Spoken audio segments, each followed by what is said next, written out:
Township Entrepreneurs Stories is a web series proudly brought to you by T. We profile small businesses nationwide that are providing services and products ekasi. Sanibonani gama lami Portia nomcebo Sambo.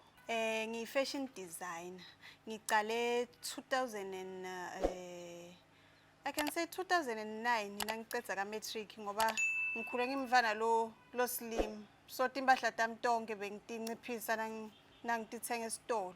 So nga decide ukuthi why not ngafundzi kuloku kuthunga. Bengibona makwami ngema weekends naka off bekathunga. So bengikopa mina kuswenda njani nakahamba emsebentini ngijonja lo mshini wakhe ngisala ngiyathunga.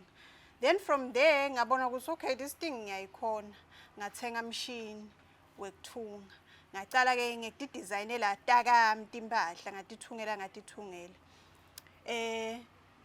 2021 during lockdown ngoba everyone vele bekasendlini. Ngila vele ngicale khona kubona ukuthi okay lo msebenzi wami uyahamba lo.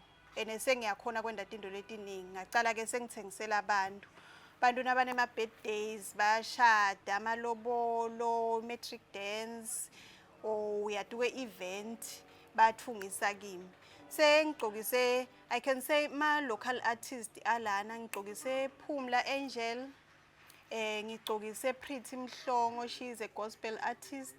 Ngagcokisa Seskidi Boni Mkhabela, she is a philanthropist. Bakhona nje labanye labadota na DJ Zoe ngimgcokisile. So yeah, umsebenzi wami namhla ngite nale jacket le ngiyendiye last week. So ungayigcoka it's a blazer jacket. Ungayenda uyende ibe lirogo futhi.